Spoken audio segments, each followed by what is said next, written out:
नमस्कार, स्वागत है आप सभी का। 69,000 शिक्षक भर्ती में आप सभी के लिए एक बड़ी खबर है और इसके बारे में हमने इसके पहले वाले वीडियो में काफ़ी पहले ही हमने आप सभी को जानकारी दे दी है कि सरकार समायोजन पर विचार कर रही है। फिलहाल में आप देखेंगे कल होने वाली मीटिंग में सरकार समायोजन पर फैसला ले सकती है। कल की मीटिंग में मुख्यमंत्री कार्यालय के उच्चाधिकारी, बेसिक शिक्षा मंत्री जी व अन्य बेसिक विभाग के समस्त अधिकारी मौजूद रहेंगे और 69,000 शिक्षक भर्ती में हाई कोर्ट डिवीजन बेंच से जो फैसला आया है कि नई मेरिट लिस्ट आप तैयार करें, पुरानी चयन सूची को रद्द कर दिया गया है। गलत या जो भी खामियां रह गई थी चयन सूची बनाने में या जो चयन सूची बनाने में जो भी गलत प्रोसेस हो गया था, जितने अभ्यर्थी ओवरलैपिंग के तहत ओवरलैप करने चाहिए थे, जो अभ्यर्थी ओवरलैप नहीं कर पाए, मेरिट में नहीं आ पाए, यानी कि जो अभ्यर्थी ओवरलैप करते हैं तो फिर आरक्षित वर्ग के अभ्यर्थी, ओबीसी एससी के अभ्यर्थी, तो फिर उनकी अपनी कैटेगरी की सीटें खाली रह जाती तो उन पर अन्य कम गुणांक वाले अभ्यर्थियों का, ओबीसी एससी के अभ्यर्थियों का सिलेक्शन हो जाता, जो कि सिलेक्शन से वंचित रह गए। चूंकि यहाँ पर भर्ती तो पूरी हो चुकी है, सीटें हैं नहीं भर्ती में, लेकिन यहाँ पर जिन अभ्यर्थियों का सिलेक्शन होना चाहिए था, अब उन अभ्यर्थियों का सिलेक्शन करना होगा नई चयन सूची के अंतर्गत। तो अब यहाँ पर जो शिक्षक अभ्यर्थी कई वर्षों से सेवा दे रहे हैं, जिनका चयन नहीं हो पाता, अगर ओवरलैपिंग की प्रक्रिया सही तरीके से की गई होती, तो अब उन शिक्षक अभ्यर्थियों को बाहर किया जाना उचित तो नहीं है और सरकार उनके समायोजन पर, उनको एडजस्ट करने पर विचार कर रही है, जो कुछ भी जानकारी निकल कर के आ रही है। लेकिन साथियों, इसी के साथ जो अन्य शिक्षा मित्र अभ्यर्थी हैं जो टेट पास हैं, 42,000 शिक्षा मित्र टेट पास अभ्यर्थी, या फिर इसी 69,000 शिक्षक भर्ती में जो अन्य अभ्यर्थी शेष रह जाएंगे, वो किसी भी वर्ग के हों, ओबीसी एससी के वर्ग के अभ्यर्थी हों या सामान्य वर्ग के अभ्यर्थी हों, तो कहीं ना कहीं वे चाहते हैं कि समायोजन हो तो सभी का समायोजन होना चाहिए, यानी कि समस्त अभ्यर्थियों का समायोजन करे सरकार। वहीं आप देखेंगे नई शिक्षक भर्ती का इंतजार कर रहे अभ्यर्थी, उनका इंतजार पिछले 6 वर्षों से समाप्त नहीं हो रहा है, तो वे अभ्यर्थी चाहते हैं कि आप नई शिक्षक भर्ती का विज्ञापन जारी करें। जैसा कि आप सभी यहाँ पर देख सकते हैं, एबीपी न्यूज की तरफ से ये खबर दी गई है थोड़ी देर पहले, जिसमें आप सभी देख सकते हैं कि सरकार की कोशिश है कि किसी की नौकरी न जाए। कल लखनऊ में बेसिक शिक्षा मंत्री जी की बैठक है, बेसिक विभाग की, समायोजन पर विचार कर रही है सरकार। सूत्र 69,000 शिक्षकों की भर्ती पर है सवाल, समायोजन पर विचार कर रही है सरकार। अब देखिए, इसमें पहले से ही आप सभी ये चीज़ें समझ गए थे कि जिनकी भी नौकरी जाएगी, कहीं ना कहीं फिर वे अभ्यर्थी आगे जा सकते हैं। हाई कोर्ट डिवीजन बेंच से फैसला आया हुआ है, तो अब वे अभ्यर्थी माननीय सर्वोच्च न्यायालय में जा सकते हैं और हाई कोर्ट डिवीजन बेंच से जो भी फैसला आया हुआ है, सरकार की तरफ से उसको चैलेंज ना करते हुए, हालांकि इस तरह की भी खबरें आप सभी को देखने सुनने को मिली होंगी सोशल मीडिया पर, कुछ चीज़ें एक बार कहीं से आ गई तो फिर वही चीज़ें आगे शेयर होने लग जाती, तो उसमें आप सभी ने देखा होगा कि उसमें ये बताया गया था कि सरकार चैलेंज करने जा रही है, जबकि हमने आप सभी को बताया था कि ऐसा कुछ भी नहीं है, ऐसी कोई भी जानकारी नहीं मिली है, बल्कि सरकार समस्त विवादों को समाप्त करने पर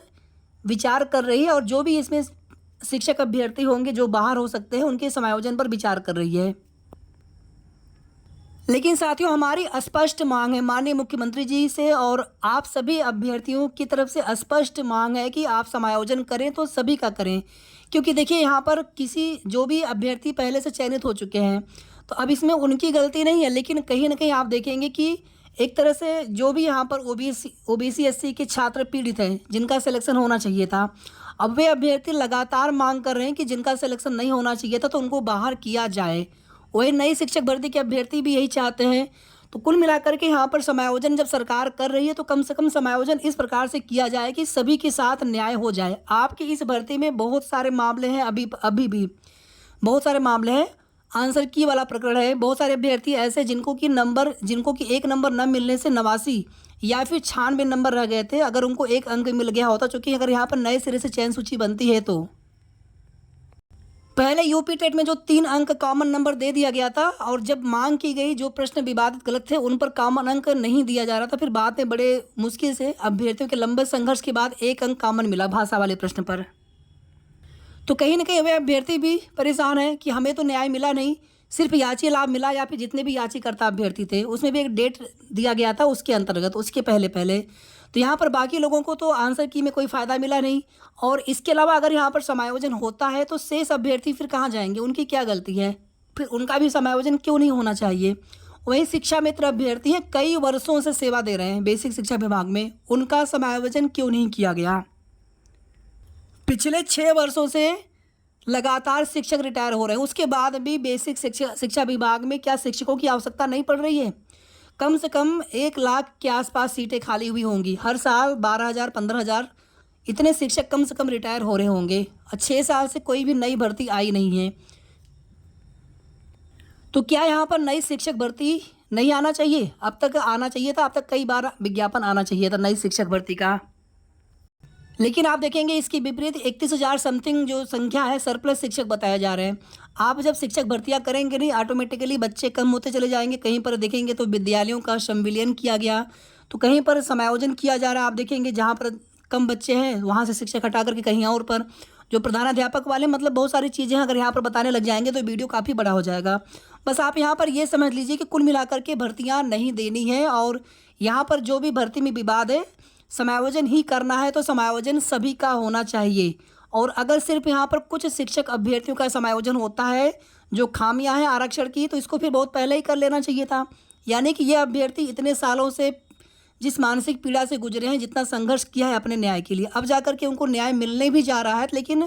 जो उनके जगह पे जिनको नौकरी मिली है आप उनको तो बाहर करेंगे नहीं, और हम भी नहीं चाहते हैं कि आप उनको बाहर करें, क्योंकि उनकी गलती है नहीं, फिर कहीं ना कहीं उनके साथ अन्याय हो जाएगा। लेकिन यहाँ पर फिर शेष जो अन्य अभ्यर्थी जो चयन से वंचित रह जाएंगे, जिनको नौकरी नहीं मिल पाएगी, तो उनका भी समायोजन होना चाहिए इसी भर्ती के अंतर्गत। बाकी देखते हैं साथियों कल की मीटिंग में क्या होता है, और जो भी आगे की सही और ऑथेंटिक जानकारी मिलेगी उसकी अपडेट आप सभी को समय समय पर देते रहेंगे। तब तक आप सभी अपना ध्यान रखें। वीडियो को आप लोग प्लीज़ लाइक कर दिया करें, शेयर भी कर दिया करें, और अगर आपने अभी तक चैनल को सब्सक्राइब ना किया हो तो सब्सक्राइब कर लीजिएगा। धन्यवाद।